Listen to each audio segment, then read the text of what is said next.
नमस्कार दोस्तों, मैं स्वागत करता हूं आपका एग्ज़ाम इन्फॉर्मेशन के इस प्लेटफॉर्म पर। हम लोग उत्तर प्रदेश की भौगोलिक अवस्थिति, मृदा, कृषि एवं पशुपालन के क्वेश्चन आंसर कर रहे थे। इसका नोट्स भी है, लेकिन हम लोग सीधा कर रहे थे क्वेश्चन, जिसमें हम लोग 1 से लेकर 18 तक कर लिए थे और अब हम लोग को करना था 19 नंबर क्वेश्चन से। उसके साथ हम लोग ऑप्शन डिस्कशन भी कर रहे थे। तो ये आपका रहा क्वेश्चन। नेक्स्ट और स्टार्ट करते हैं हम लोग इसका डिस्कशन। तो क्वेश्चन नंबर 90 दिया हुआ है कि भारतीय पशु चिकित्सा अनुसंधान संस्थान कहाँ है। भारतीय पशु चिकित्सा अनुसंधान संस्थान, तो देखिए ये पशु चिकित्सा अनुसंधान संस्थान जो है ये बरेली में है। कहाँ पे है? बरेली में है। अब बरेली में भी पूछे तो कहाँ? इज्जत नगर। इज्जत नगर, इज्जत नगर में। इज्जत नगर में ही आपको मिलेगा केंद्रीय पक्षी अनुसंधान संस्थान। ठीक है, तो ये आपके बरेली के इज्जत नगर में 2 संस्थाएं मिलेंगी। एक केंद्रीय पक्षी अनुसंधान संस्थान और दूसरा आपका मिलेगा भारतीय पशु चिकित्सा अनुसंधान संस्थान। इम्पॉर्टेंट है, ये पूछता है तो आपको याद रखना है कि भारतीय पशु चिकित्सा अनुसंधान संस्थान कहाँ है? बरेली के इज्जत नगर में। और केंद्रीय पक्षी अनुसंधान संस्थान भी कहाँ है? तो इज्जत नगर में। आगरा आपको पता है कि आगरा में ताजमहल है, फतेहपुर सीकरी यहाँ पर भी है, यहीं पर है आगरा में। और आगरा का किला भी आगरा में ही है। और आगरा में बलुई मिट्टी पाई जाती है। लखनऊ आपको पता है कि आम जो अनुसंधान संस्थान है वो कहाँ पर है? तो लखनऊ में है। लखनऊ में कहाँ? और ये आमों के निर्यात के लिए प्रसिद्ध भी है आपका लखनऊ। ठीक है, तो केंद्रीय आम अनुसंधान संस्थान लिख देता हूँ यहाँ पे, केंद्रीय आम अनुसंधान संस्थान। तो केंद्रीय आम अनुसंधान संस्थान कहाँ है? तो लखनऊ पे। ये पुराना नाम है, एक्चुअली इसका नया नाम आपका हो गया है केंद्रीय उपोष्ण बागवानी संस्थान। केंद्रीय उपोष्ण बागवानी संस्थान। ठीक है, तो केंद्रीय उपोष्ण बागवानी संस्थान पूछे कि कहाँ है, तो आपका ये पड़ेगा लखनऊ में।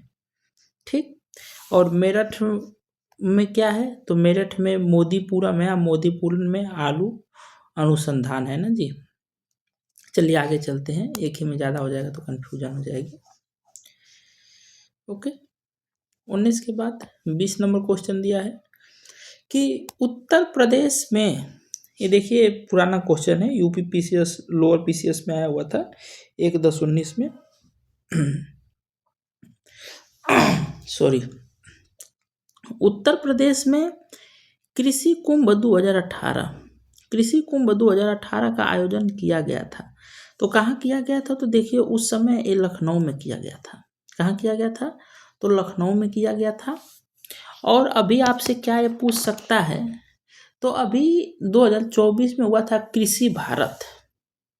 यहाँ पर मैं लिख देता हूँ, कृषि भारत। कृषि भारत आपसे पूछ सकता है कि 2024 का आयोजन कहाँ किया गया। तो कृषि भारत 2024 का आयोजन आपका नवंबर 2024 में ही, ये लगभग 14-16 नवंबर के करीब में किया गया था। लखनऊ में ही किया गया था। कहाँ किया गया था?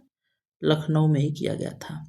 और अभी एक करंट में अभी होने वाला है 26 जनवरी के आसपास में, 26 जनवरी 2026 में किसान महाकुंभ।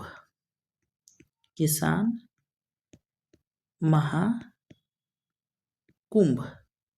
ये कहाँ होने वाला है? किसान महाकुंभ 2026 वाला, तो ये होने वाला है आपका प्रयागराज में, प्रयागराज। तो आपको ये जरूर ध्यान रखना है कि कृषि भारत 2024 का आयोजन कहाँ हुआ था? तो लखनऊ में हुआ था। और ये किसान महाकुंभ ये भी संभावित है, 26 जनवरी फिक्स नहीं है। किसान महाकुंभ कहाँ होने वाला है? तो प्रयागराज में। ओके। और कानपुर को तो आपको पता है कि कानपुर अपने चमड़े उद्योग के लिए प्रसिद्ध है और उत्तर भारत का मैनचेस्टर भी इसे बोला जाता है। गोरखपुर में गोरखनाथ मंदिर है। चलिए आगे चलते हैं।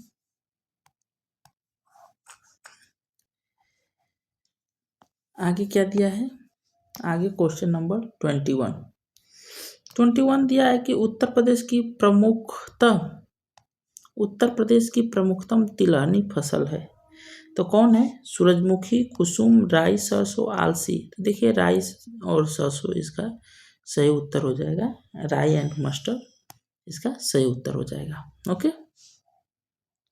आगे नेक्स्ट क्वेश्चन। उत्तर प्रदेश की अर्थव्यवस्था किस पे आधारित है भाई? मत्स्य उत्पादन, कृषि, कपड़ा, खाद्य। तो उत्तर प्रदेश की अर्थव्यवस्था जो आपकी है वो कृषि पे आधारित है। किस पे आधारित है? कृषि पे आधारित है। ये लेखपाल 2022 वाला में पूछा हुआ है, तो कृषि पर आधारित है। कपड़ा के लिए अपना कानपुर उत्तर भारत का मैनचेस्टर, कानपुर उत्तर भारत का मैनचेस्टर, ठीक है, उत्तर भारत का मैनचेस्टर बोला जाता है। आगे चलते हैं। ये सब एक्सप्लेनेशन है, तो आप लोग को देखना होगा तो आप लोग देख सकते हैं। पीडीएफ तो आपको टेलीग्राम पर मिलेगा ही, डाल दिया गया है, आप चाहे तो जाके देख सकते हैं। उसका लिंक डिस्क्रिप्शन में है टेलीग्राम का, और उसका एग्जाम इन्फॉर्मेशन टेलीग्राम चैनल का भी नाम है। देखिए क्वेश्चन नंबर 23 दिया है कि प्रदेश में आलू निर्यात क्षेत्र कहाँ पर स्थापित किया गया है? देखिए आलू से 3 चीजें, आलू से निर्यात कहाँ पर किया गया है? पहले पढ़ लेते हैं ऑप्शन। अलीगढ़, रामपुर, फिरोजाबाद, आगरा। तो देखिए इसका सही उत्तर जो होगा आपका ये हो जाएगा आपका आगरा। क्या हो जाएगा? आगरा। अब देखिए आलू से आपको 3 चीज है इंपॉर्टेंट है। आलू निर्यात क्षेत्र आपको पूछ दे तो आगरा, आलू अनुसंधान संस्थान, केंद्रीय आलू अनुसंधान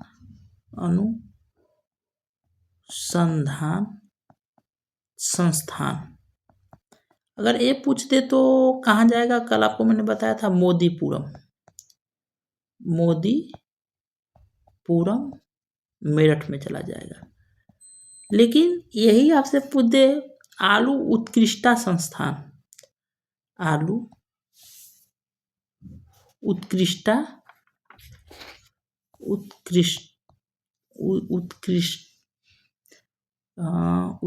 कैसे लिखाएगा? आलू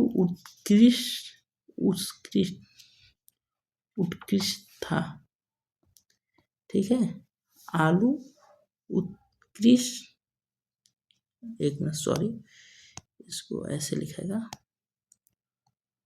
उत्कृष्टता संस्थान। कुल मिला के आलू उत्कृष्टता संस्थान कहाँ है? तो बाबूगढ़ हापुड़, उत्तर प्रदेश का सबसे लेटेस्ट जिला हापुड़। तो आलू उत्कृष्टता संस्थान कहाँ है? तो हापुड़ में है। केंद्रीय आलू अनुसंधान संस्थान कहाँ है? मोदीपुर मेरठ में है। जबकि आलू निर्यात क्षेत्र कहाँ है? आगरा में है। और उत्तर प्रदेश आलू उत्पादन में प्रथम स्थान रखता भी है। तो आपको ये बातें ध्यान रखनी है। अन्य क्वेश्चन पर हम लोग डिस्कशन कर लेते हैं। ऑप्शन पे अलीगढ़ किस लिए प्रसिद्ध है? तो आपको भी पता है कि ताला के लिए प्रसिद्ध है। रामपुरी चाकू के लिए,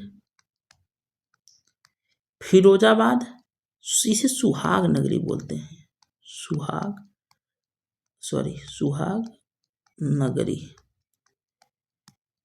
नगरी। ठीक है, सुहाग नगरी बोले जाते हैं क्योंकि काच उद्योग के लिए। काच उद्योग में क्या हुआ, चूड़ी हुआ, ठीक है, या कांच से जो भी आपका सामान बनता है उसके लिए फिरोजाबाद प्रसिद्ध है। तो चलिए नेक्स्ट क्वेश्चन पे चलते हैं। क्वेश्चन नंबर 24 आपका कहा है कि ब्रिटिश शासन के दौरान भारत के अधिकांश जनसंख्या जीविका के लिए किस क्षेत्र पर निर्भर थी। तो आप शायद ये नहीं पढ़े रहेंगे तब भी मार देंगे। आपको पता है कि ब्रिटिश शासन में ज़्यादा लोग, भारतीय लोग क्या करते थे, तो आपको पता है कि कृषि करते थे। अब थोड़ा सा, अब देखिए कृषि तो दिया नहीं है, बोला है प्राथमिक क्षेत्र, द्वितीय क्षेत्र, तृतीय क्षेत्र, तो आपको भी पता है कि कृषि किस में आता है, प्राथमिक क्षेत्र। तो प्राथमिक सेक्टर में ब्रिटिश सरकार में जनता निर्भर थी। अच्छा, द्वितीय सेक्टर में आपको पता है कि इसे विनिर्माण क्षेत्र भी कहा जाता है। विनिर्माण क्षेत्र, ठीक है। जो भी प्रथम क्षेत्र में उत्पादित होता है वो आता है कारखानों में और यहीं पे उसको बनाया जाता है, जो भी प्रोडक्ट बनता है। और जो प्रोडक्ट बन जाता है बेचने का काम होता है तृतीय क्षेत्र में। तो आपको ये पता होगा। आगे चलते हैं। ये भी देखिए लेखपाल 2022 में पूछा हुआ है। ये देखिए आगे दिया है क्वेश्चन कि उत्तर प्रदेश का सबसे बड़ा अफीम उत्पादक जिला। देखिए अब यहाँ पर वो नहीं पूछा है कि अफीम की कहाँ उत्तर प्रदेश में फैक्ट्री है। फैक्ट्री पूछता तो गाजीपुर, लेकिन पूछा है कि अब उत्पादक में प्रथम, तो देखिए बाराबंकी, एटा, इटावा, बदायूं। तो इसमें देखिए क्या हो जाएगा, इसका हो जाएगा बाराबंकी। क्या हो जाएगा, बाराबंकी। इसका सही उत्तर बाराबंकी। कुछ इसके बारे में देख लेते हैं। एटा, तो एटा देखिए पटना पश्चिम बिहार, पटना पश्चिम बिहार। ये उत्तर प्रदेश का सबसे छोटा पश्चिम बिहार है, सबसे छोटा प्रदेश। एक लगभग 1 किलोमीटर स्क्वायर में फैला हुआ है। तो सबसे छोटा पश्चिम बिहार यही है, पटना पश्चिम बिहार। और सबसे बड़ा में कौन आ जाता है अभी, लाख बहोसी पश्चिम बिहार, ठीक है, पश्चिम बिहार जो उन्नाव में पड़ता है, उन्नाव जिला में। ये सबसे बड़ा पश्चिम बिहार है लाख बहोसी, और सबसे छोटा में पटना पश्चिम बिहार। ओके।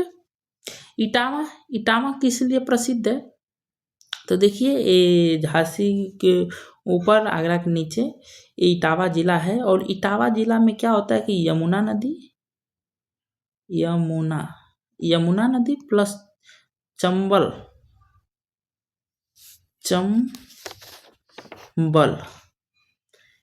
नदी, ये दोनों नदियां आपस में मिल जाती हैं। तो आपसे पूछ सकता है कि यमुना नदी और चंबल नदी दोनों कहाँ पर मिलती हैं, तो इटावा जिले में मिलती हैं। ये पूछा हुआ भी क्वेश्चन है शायद कि यमुना और चंबल कहाँ मिलती हैं, तो इटावा जिला में मिलती हैं। बदायूं के बारे में, बदायूं गंगा नदी के किनारे बसा हुआ है। बदायूं किसके किनारे बसा हुआ है, तो गंगा नदी के किनारे बसा हुआ है। चलिए आगे चलते हैं। आगे क्वेश्चन नंबर 26 दिया हुआ है कि किस फसल की खेती के लिए जल क्रांति की आवश्यकता होती है, यानी वाटर लॉगिंग। तो वाटर लॉगिंग यानी वाटर रोक के रखना पड़ता है। तो आपको भी पता है कि देखिए गेहूं में तो नहीं चाहिए, चाय जो पहाड़ी क्षेत्रों पर बनाया जाता है कि पानी चला है, नहीं तो इसकी जल सड़ जाएगा। काफी का भी वही हाल है। चावल यानी राइस, इसी के लिए चाहिए। तो इसका सही उत्तर क्या हो जाएगा, चावल के लिए आपको वाटर लॉगिंग चाहिए। ओके। आपको पता है कि गेहूं रबी की फसल है, ठीक है, और चाय और कॉफी जो है वो नगदी फसल है। इससे एक बहुत इंपॉर्टेंट क्वेश्चन पूछता है कि इसके लिए कैसी जलवायु चाहिए। इंपॉर्टेंट क्वेश्चन है, ये पूछता है। तो देखिए, भारी जल के साथ साथ भारी जल तो चाहिए ही, यानी वर्षा ऋतु, प्लस उष्ण कटिबंधीय क्षेत्र चाहिए। उष्ण कटिबंधीय क्षेत्र, ठीक है। आपको ये जरूर ध्यान रखना है, ये बहुत उष्ण कटिबंधीय जलवायु क्षेत्र, जलवायु वाला क्षेत्र चाहिए। तो भारी जल के साथ साथ उष्ण कटिबंधीय जलवायु क्षेत्र चाहिए, ये बहुत इंपॉर्टेंट है, पूछा हुआ है। देखिए किस एग्जाम में पूछा हुआ भी है, मंडी परिषद 8/5/22 में सब लेटेस्ट क्वेश्चन पूछे हुए हैं। आगे चलिए, आगे क्वेश्चन नंबर 27 बोला है कि काली मिट्टी को और किस नाम से जानते हैं। काली मिट्टी को किस नाम से जानते हैं, तो देखिए आपको भी पता है, थोड़ा सा भी पढ़े होंगे तो रेंगुन मिट्टी, ह्यूमस, बांगल, क्रिस्टली। तो आपको पता है कि रेंगुन मिट्टी के नाम से इसे जाना जाता है। काली मिट्टी को रेंगुन मिट्टी के नाम से जाना जाता है। बांगल मिट्टी, तो ये तो जलोढ़ का ही भाग है कि जब खादर 2 भागों में बट जाती है, जलोढ़ मिट्टी,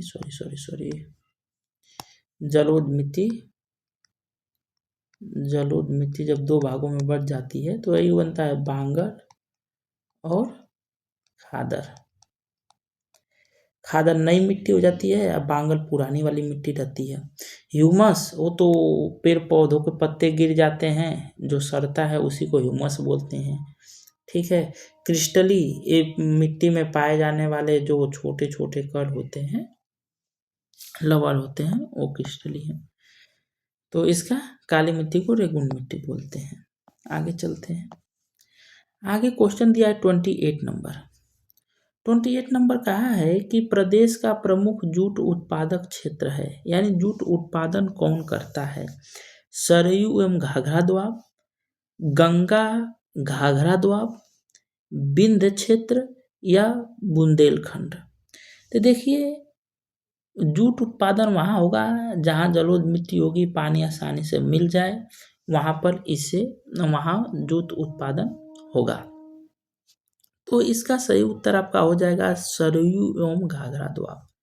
क्या हो जाएगा, सरयू एवं घाघरा दोआब, इसका हो जाएगा आपका सही उत्तर, क्योंकि यहाँ पर आसानी से पानी की उपलब्धता हो जाती है और आर्द्र जलवायु है। आर्द्र मतलब कि नमी वाला।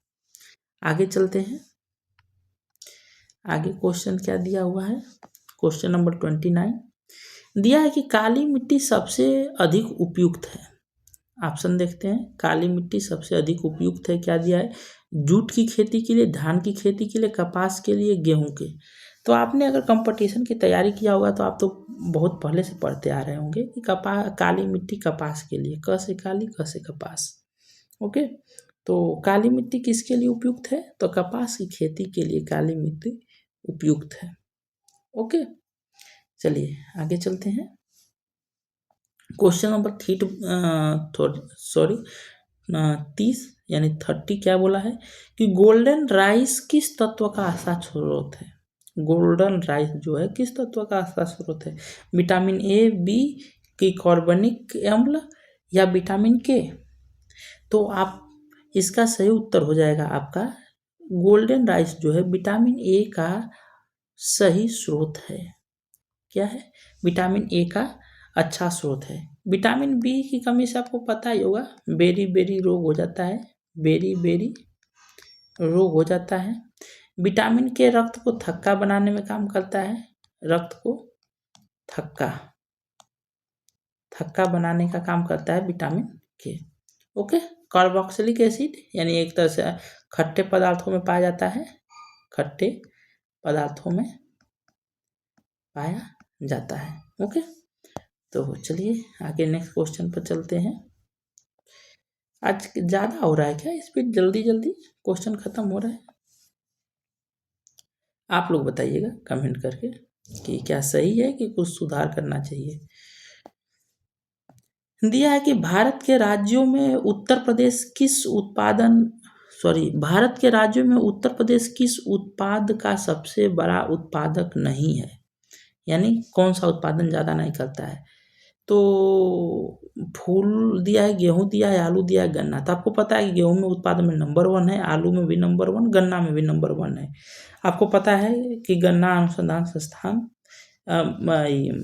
भारतीय गन्ना अनुसंधान संस्थान और मैंने बताया था केंद्रीय गन्ना अनुसंधान संस्थान, 2 आपको बताया हुआ हूँ।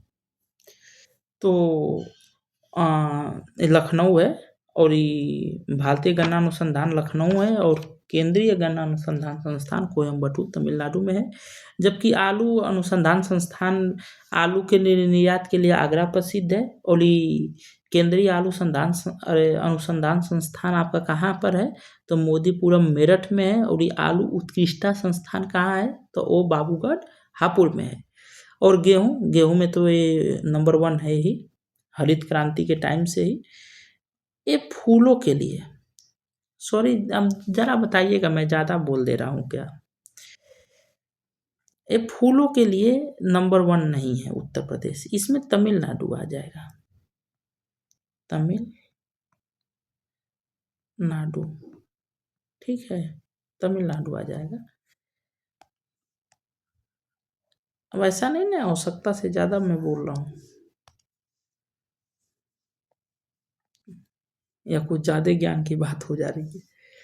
चलिए देखते हैं आगे जी। क्वेश्चन नंबर 32 क्या दिया है कि उत्तर प्रदेश में आलू अनुसंधान केंद्र अवस्थित है। लीजिए, अभी मैंने बताया, अभी आ गया ना। महोबा, अलीगढ़, बाबूगढ़, खुसरूबाग। तो नहीं जी, बाबूगढ़ में है ना। बाबूगढ़ प्रसिद्ध है आलू के लिए। ये कहाँ पड़ता है? तो हापुड़ में पड़ता है और हापुड़ अपने यूपी का सबसे लेटेस्ट जिला है, 2011 में बना हुआ है। महोबा पान के लिए प्रसिद्ध है ना, पान अनुसंधान संस्थान कहाँ है? महोबा पान उत्पादन में भी नंबर 1 है महोबा, क्योंकि पान खाएंगे आपको हो जाएगा मोहब्बत। ओके, तो चलिए आगे चलते हैं। महोबा, फिर आगे क्या दिया हुआ है? Question number 33। क्वेश्चन नंबर 33 दिया हुआ है आपका, निम्नलिखित में से किस स्थान पर दशहरी आम? देखिए, आम के लिए तो हमने बताया था कि 2 ही आएगा, या तो सहारनपुर आएगा या आपका आएगा लखनऊ, और उसमें भी लखनऊ ज़्यादा आएगा। आम अनुसंधान संस्थान भी लखनऊ में है, ठीक है। तो निम्नलिखित में से किस स्थान पर दशहरी आम विश्व प्रसिद्ध है? तो वाराणसी, प्रतापगढ़, मेरठ या मलिहाबाद, लखनऊ। तो यही आपका सही होगा, मलिहाबाद लखनऊ। ओके, मेरठ तो आपको पता ही है कि आलू अनुसंधान संस्थान ही भी है। और प्रतापगढ़ किस लिए प्रसिद्ध है? तो आंवले का उत्पादन में प्रथम राज्य है आपका प्रतापगढ़। वाराणसी बनारसी साड़ी के लिए प्रसिद्ध है। बनारस किस लिए प्रसिद्ध है? तो वाराणसी साड़ी के लिए प्रसिद्ध है। और यहीं पर आपका BHU है, बनारस हिंदू यूनिवर्सिटी, जिसकी स्थापना मदन मोहन मालवीय जी ने किया हुआ था, ठीक है। तो ये आपको कभी कभी लखनऊ ना दे के सिर्फ मलिहाबाद दे देता है, तो आपको ध्यान रखना है कि मलिहाबाद भी देते हो आपको माल देना है, ये लखनऊ में स्थित है। ओके, अच्छा, मैं आप कमेंट करके बताइएगा कि मेरठ 1 डिस्ट्रिक्ट 1 उत्पाद में किस लिए प्रसिद्ध है। ओके, चलिए आगे चलते हैं। क्वेश्चन नंबर 34 दिया है कि निम्नलिखित में से कौन सा फसल चक्र पूर्वी उत्तर प्रदेश के लिए सर्वाधिक उपयुक्त है? यानी जो ये अपना यूपी का जो पूर्वी भाग है, ये जो यूपी का ये वाला भाग है, ये पूर्वी वाला भाग है, ये किस फसल के लिए ज़्यादा उपयुक्त है? तो कह रहा है कि मक्का, तोरिया, गेहूँ, तोरिया मतलब तिलहनी फसल है, तो मक्का, तोरिया गेहूँ के लिए, कपास गेहूँ मूंग के लिए, या धान मक्का गेहूँ के लिए, या मक्का आलू गेहूँ के लिए। तो आपको पता है कि पूर्वी उत्तर प्रदेश में धान भी होता है और गेहूँ दोनों पर्याप्त मात्रा में होते हैं, और मक्का भी आपका हो जाएगा, ठीक है। तो ज़्यादा उपयुक्त ऑप्शन आपका सी है, धान मक्का गेहूँ, ठीक है, आगे चलते हैं। आगे क्वेश्चन नंबर 35 दिया है कि दुग्ध उत्पादन वृद्धि हेतु उत्तर प्रदेश में ऑपरेशन फ्लड का पहला चरण कब प्रारंभ हुआ था। तो देखिए, आपको ऑपरेशन फ्लड जिसे श्वेत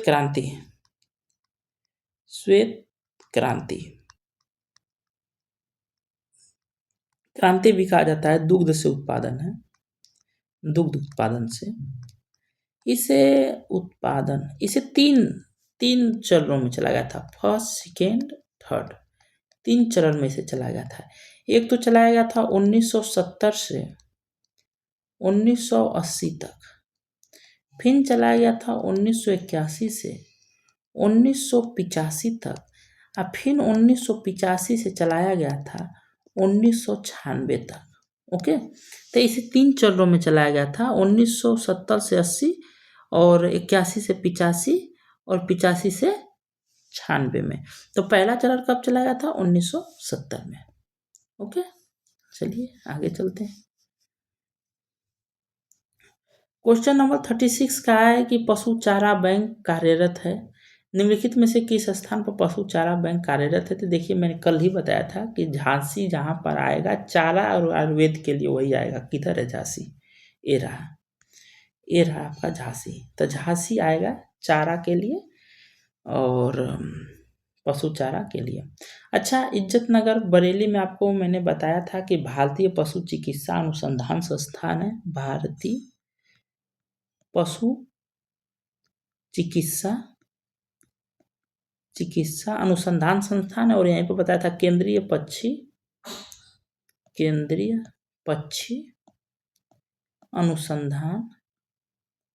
अनुसंधान संस्थान यहीं पर है।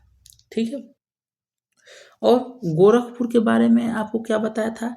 तो गोरखपुर में गोरखनाथ मंदिर है,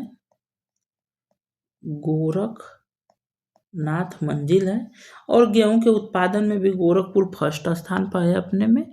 और चौरी चौरा कांड भी आपको पता है कि चौरी चौरा कांड जो है वो अपने गोरखपुर में ही हुआ था 4 फरवरी 1922 में। इसी के वजह से गांधी जी ने 12 फरवरी को जो असहयोग आंदोलन था उसे वापस ले लिए थे। ठीक है, तो अमेठी कुछ खास नहीं, मुंज के लिए प्रसिद्ध है। 1 डिस्ट्रिक्ट 1 उत्पाद में आपका आएगा। तो अमेठी म मतलब कि मुंज। ठीक है, आपको ऐसे याद रखना है, बीच में म है ना, तो मुंज के लिए प्रसिद्ध है। मुंज मतलब कि ये घास होता है, एक तरह से लकड़ियों को लेकर नहीं बीने जाते हैं, छोटे छोटे कटोरी जैसा, दौरी जैसा। तो मुंज के लिए अमेठी अपना प्रसिद्ध है। इसका उत्तर क्या था? पशु वाला चारा, है ना। आगे चलते हैं।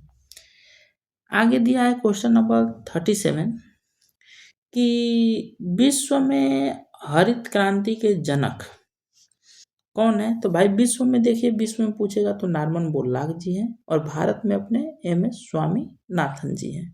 ठीक है, अपने में हरित क्रांति 1966 में आई हुई थी, और ज़्यादातर लाभ आपको गेहूं और चावल को हुआ था ना, आपको पता होगा। तो हरित क्रांति के जनक कौन है भाई? तो आपको नॉर्मन बोरलॉग जी हैं। आगे चलते हैं। इसमें से कौन खरीफ की फसल नहीं है? खरीफ की फसल, खरीफ में कौन आता है? तो खरीफ में आ जाता है आपका, खरीफ में आपका कौन सा आ जाता है? तो चावल। मैंने बताया था कि याद रखिएगा चावल के समय में कौन कौन बोई जाती है। देखिए, चावल में दिया है खरीफ की फसल नहीं है, कपास, मूंगफली, मक्का, सरसों। अच्छा देखिए, सरसों जो है वो कहीं रबी की फसल है क्या? गेहूं की फसल टाइम में बोई जाती है क्या? तो इसका मतलब कि यही वाला आपका सही उत्तर हो जाएगा, सरसों नहीं बोई जाती है सॉरी खरीफ की फसल में, रबी की फसल है सरसों। ओके, तो अच्छा, एक क्विक रिवीजन जो PDF में दिया हूँ, ये जो जितना भी क्वेश्चन 1 से लेकर 38 तक कराया, उसी का आपको मिल जाएगा एक लाइन में। आपको अगर टाइम नहीं है तो इसे भी देख के आप इसे पूरा कर सकते हैं। और आप हमें बताइएगा कि 1857 की क्रांति कहाँ से स्टार्ट हुई थी, उत्तर प्रदेश के किस जिले से, और डेट के साथ कमेंट में बताइएगा। ओके, तो चलिए मिलते हैं नेक्स्ट वीडियो में। कैसा लगा आप कमेंट करिएगा, अगर अच्छा करा तो लाइक करिए, सब्सक्राइब करिए। तो मिलते हैं नेक्स्ट वीडियो में। अच्छा हाँ, अब हम लोग पढ़ेंगे दूसरा चैप्टर। आप लोग इस चैप्टर की तैयारी कर लीजिएगा कि उत्तर प्रदेश की नदियाँ, नहरें, झीलें और ताल। ठीक है, नदी, नहर, ताल, बहुउद्देशीय परियोजना, इसके बारे में अगला वीडियो आएगा क्वेश्चन का। तो मिलते हैं नेक्स्ट वीडियो में। जय हिंद।